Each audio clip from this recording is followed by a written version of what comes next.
Hello my guys. അപ്പോൾ ഇന്ന് ഞാനും ഹെനാപ്പിയും എൻ്റെ സിസ്റ്റേഴ്സും കൂടിയിട്ട് ഞങ്ങൾ ഒരു ഷോപ്പിങ്ങിന് ഇറങ്ങിയതാണ് കേട്ടോ. അപ്പോൾ ഷോപ്പിംഗ് ഒന്നല്ല, നാളെ ഹെനാപ്പിയുടെ ബർത്ത്ഡേ ആണ്. അപ്പോൾ ബർത്ത്ഡേയുടെ തലേ ദിവസമായിട്ട് ഞങ്ങൾ ഷോപ്പിങ്ങിനായിട്ട് പോയിട്ടുണ്ടായിരുന്നേ. അപ്പോൾ വീട്ടിൽ നിന്ന് ഇറങ്ങുമ്പോൾ ഒന്നും കഴിച്ചിട്ടുണ്ടായിരുന്നില്ല. അപ്പോൾ ഞങ്ങൾ വിചാരിച്ച് എന്തെങ്കിലും ലൈറ്റായിട്ട് കഴിക്കാമെന്ന്. അങ്ങനെ അതൊക്കെ കഴിച്ചിട്ട് ഞങ്ങൾ നേരെ ഷോപ്പിൽ കണ്ടിട്ട് വിട്ടത്. അവിടുന്ന് ഞങ്ങൾക്ക് ഇഷ്ടപ്പെട്ട ഡ്രസ്സൊന്നും കിട്ടിയിട്ടില്ല. ഞങ്ങൾ ഉദ്ദേശിച്ചൊരു ഡ്രസ്സ് ഉണ്ടായിരുന്നില്ല, അത് അവിടുന്ന് കിട്ടിയിട്ടുണ്ടായിരുന്നില്ല. അപ്പോൾ ഞങ്ങൾ നേരെ ആർക്കിഡിലേക്ക് വിട്ട്. അപ്പോൾ ഇപ്പോഴത്തെ ട്രെൻഡിങ്ങിൽ നിൽക്കുന്ന പിള്ളേർക്ക് പറ്റിയുള്ള അടിപൊളി കളക്ഷൻസ് ഉണ്ടായിരുന്നു കേട്ടോ ഇവിടെ. അങ്ങനെ ഞാൻ ഹെനാപ്പി റെസ്റ്റ് എടുക്കുകയാണ്, അവർ രണ്ടാളും കേട്ടോ സെർച്ച് ചെയ്യുന്നത്.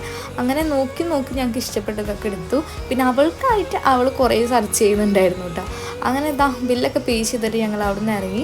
പിന്നെ നാളേക്കുള്ള കുറച്ച് ഐറ്റംസ് കൂടി മേടിക്കാനായിരുന്നു, കുറച്ച് വെജീസ്, അതേപോലെ തന്നെ റൈസും കാര്യങ്ങളൊക്കെ. അങ്ങനെ വെജീസൊക്കെ മേടിച്ചു. നമ്മൾ ഇന്നത്തെ ഷോപ്പ് ക്ലോസ് ചെയ്തു കേട്ടോ. അപ്പോൾ ബാക്കി വ്ളോഗ് ബർത്ത്ഡേ വ്ളോഗായിരിക്കും. അപ്പോൾ ആരും മിസ് ചെയ്യേണ്ട. ബാക്കി നാളെ. ബൈ.